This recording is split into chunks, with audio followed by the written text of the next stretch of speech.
Dreaming of moving to Canada, but unsure how the government selects candidates? You're in the right place.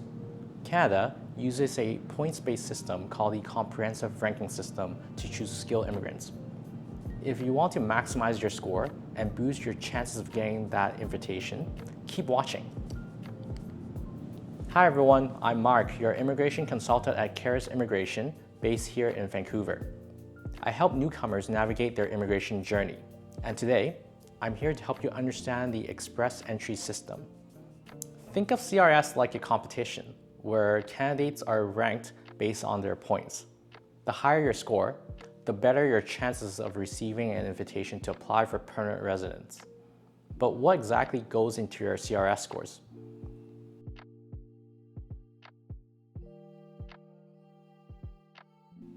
Your CRS score is out of 1,200 points, and it's based on 4 main categories.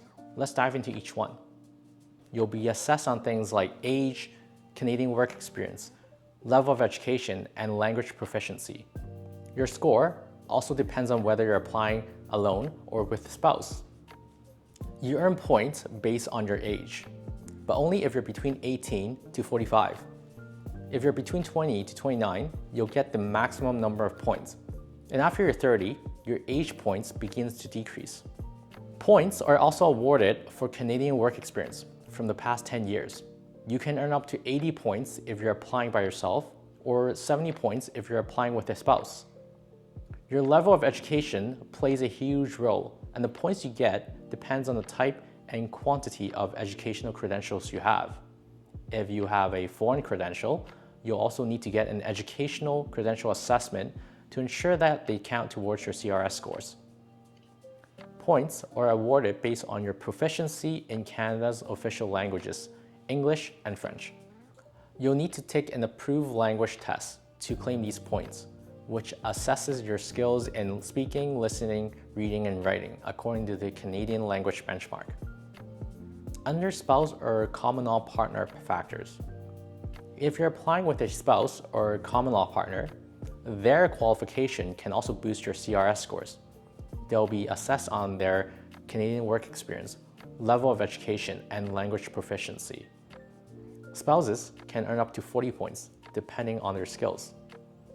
Under skill transferability factors, you can earn up to 100 points for combining factors like education, work experience, and language skills.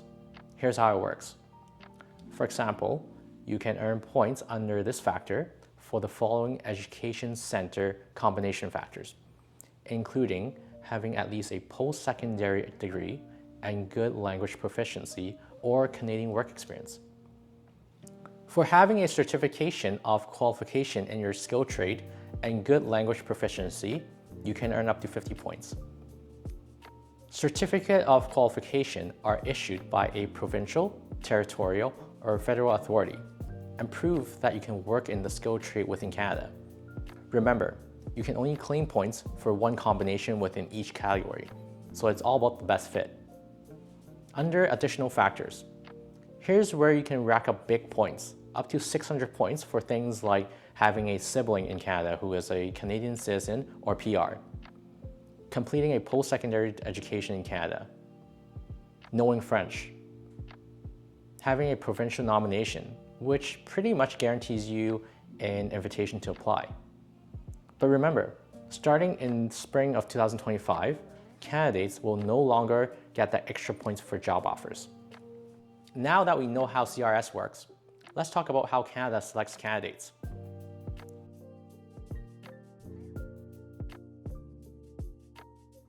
IRCC invites the highest ranking candidates who meet the draws criteria.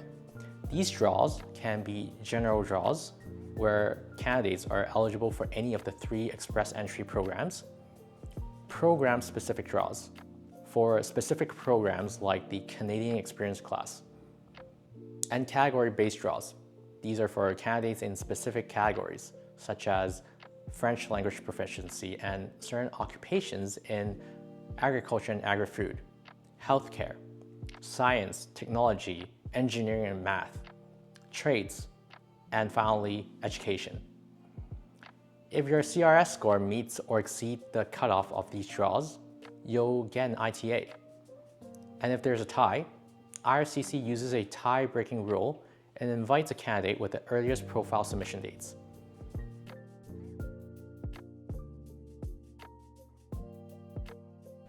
So, how can you increase your CRS score? Here are some ways. Number 1, provincial or territorial nomination. This can give you an extra 600 points, almost guaranteeing you an invitation to apply.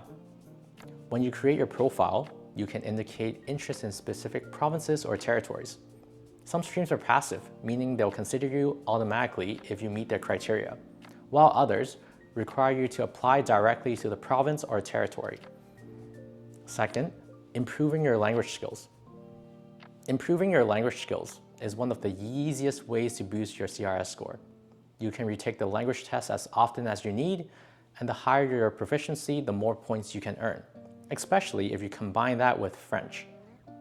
Other options include improving your education or work experience, but these can take time.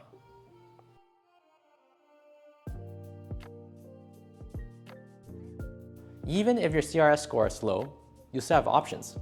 You might qualify for a provincial nomination or be eligible for category-based draws, which have lower cutoffs. For example, recent French language draw had a cutoff in the 300s, compared to over 500 points for general draws.